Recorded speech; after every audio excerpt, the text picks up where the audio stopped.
because like you don't know that for sure. I mean, when it comes to sociological issues, I don't know if I know anything for sure. I mean, I don't know how I'm supposed to respond to that. Do you think that hate speech online is like causing an increase in like actual hateful activity in the United States, like hate crimes and stuff? I think so, yeah. Okay, well, how the can you prove that? Because that's a talking point that people on the left give all the time. Okay, fine, I'll grant you that, but like, even if we grant that like it is amplifying it, how do you know to like the degree it is? I don't know the degree. I can't point out the degree, but I know it's a big part of their rhetoric. It's a huge talking point for them, and it seems to be borne out by the moderation policies that a lot of these platforms choose. I mean, it's not great that they're canceling, but even if I grant you that the left canceling right-wingers or centrists amplifies those echo chambers, which we don't know if that's true, you don't know how much worse that makes it. Like, for all we know, it could barely be making a negative difference at all. Okay, that could be true of almost everything. Like, I don't know. So, like, I don't know, you just, like, you keep antagonizing the left and shitting on them constantly, but then here I confront you about it, and you're like, oh, well, I mean, it's not, I don't actually know for sure if it does or not. It's like, bro, wait, hold on. What do you? My opposition to it, firstly, can be principled. I don't think it's positive at all for the discourse to be wholly banning certain points of view. Right? I'm allowed to have that position. And then, secondly, like, why not though? Why? Because I feel like that there are important conversations that we should be able to have as part of being democratic citizens, and some of those might involve uncomfortable things like conspiracy theories or. I don't think humans are able to have some of these conversations in like an internet age where echo chambers incentivize us to be in our own bubbles. Like, I don't think that's necessarily fine that you think that, but as long as we have a democracy, as long as we live under a democracy, we're kind of entrusting that citizens are capable to navigate these platforms. I mean, other countries have similar mild limitations on free speech already, like Canada or like a lot of countries in Europe even, with like mild hate speech laws limitations or whatever, and like they're just fine. I mean, just fine. Like, I mean, they can be just fine, but I don't like those countries' policies on freedom of speech. I prefer my policies over their policies. I like. Okay, but why do you prefer them? Because I like in the United States that we have the freedom to say insane shit and crazy shit, and that's a protected thing that protects us against the government from censoring that speech. Okay, but that you do realize that empowers like 40% of the country to do more insane shit like January 6th, right? Sure, and it also empowers the other half to do crazy stuff like BLM and like very progressive actions for like trans like stuff and everything, like good things too. I mean, like it's yeah, there's a trade-offs to freedom of speech. Of course, there's negatives that are associated with it, but I mean, hopefully the positives outweigh the negatives, right? Would you say that wait, so I thought you were like super against BLM and riots and shit like that. Well, no, I'm just saying that it can cause like great action across like a wide variety of viewpoints that might not otherwise be possible. But like every single example you listed, like BLM or January 6th or whatever, like those were all not really positive outcomes, were they? Well, I don't think. Hold on. When I say BLM, I don't just mean only the riots. I mean the entire movement of BLM, right? Like everything related to that. But did that even lead to any positive outcomes? Like, it died out. I mean, you can argue. I mean, probably not great positive outcomes, but the issues with it weren't related to their lack of freedom of speech. It was usually lack of like clear direction of what policies they want. But like without freedom of speech, that conversation might not have even started in the first place. Well, like, what difference does it make whether it, if it started or not in the first place, if it still ended up achieving absolutely nothing? The difference is I think there's value in being able to have the conversation. But like the value would only exist if it actually achieved an outcome, right? There's no results for any of this. Okay, I mean, I disagree. This is we have like a very fundamental. I'm not used to talking to like anti-democratic or anti-liberal people.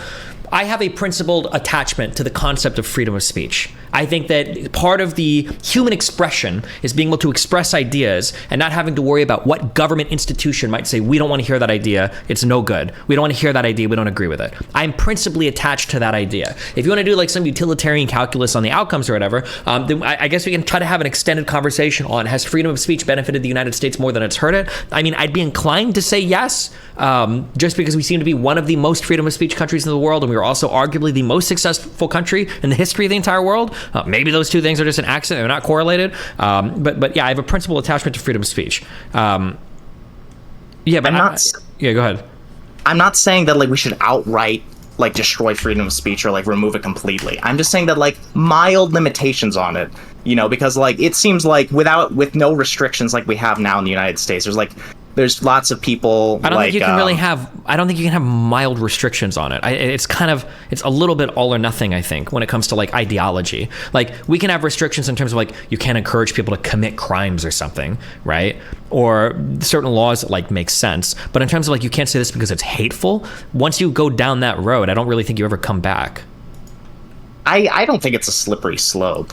If anything, I think that just not having any limitations at all.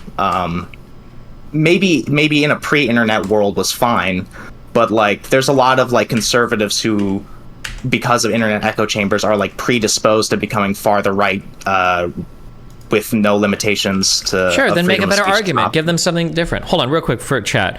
Cal Canyon said, "Such an American take." It is an American take. You fucking retards in Europe are arresting people for typing the N-word on Twitter. You guys are fucking wild. I'm sorry. If I'm in fucking Germany, I can't even do a fucking pretend Nazi salute without you guys giving me a fucking ticket, okay? You guys are wild. Fuck that shit.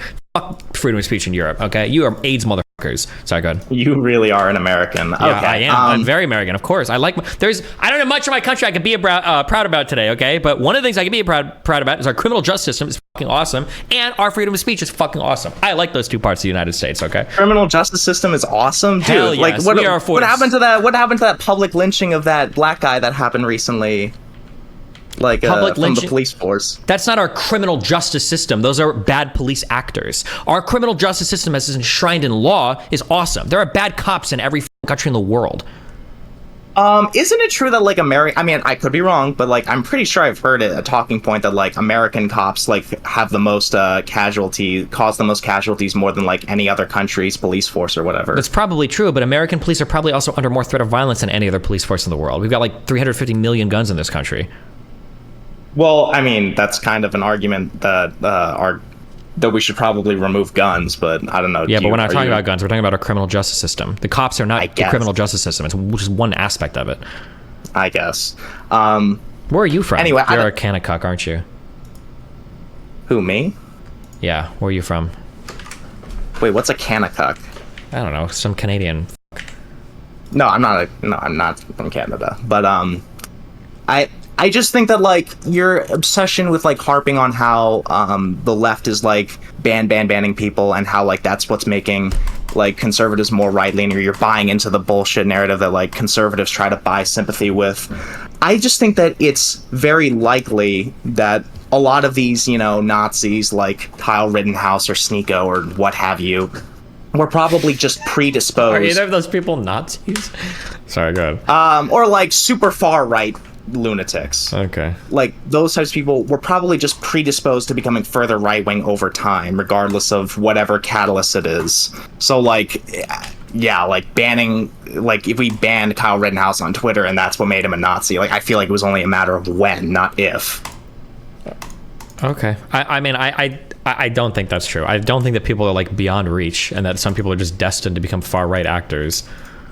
Like, bro, if it's your nature to be super, like, edgy, insensitive, delusional, and to be inflammatory as much as possible, and have, like, a huge ego, and, like, always want to be have the opposing opinion to figures of authority, and, like, all it took for you to get banned to become a Nazi was getting banned off YouTube or some shit, then, I'm sorry, like, at that point, I feel like that was pretty much unreachable, right? Like, do you think it's in a black person's nature to be a violent criminal? No. Why? If all it takes is a little bit of poverty to make you sell crack and murder people on the street, like, don't you think it's always in your nature to do it? But then that would apply to all races of people, then, right? I don't know. Other races of people don't do it. No, I mean, like, there would be a lot more white people committing crime if they were in poverty. Sure.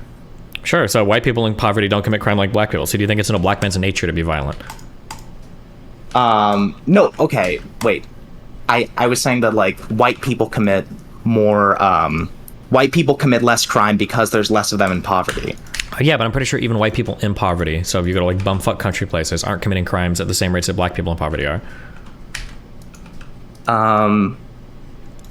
So, what are you getting at with this? I'm curious if you think it's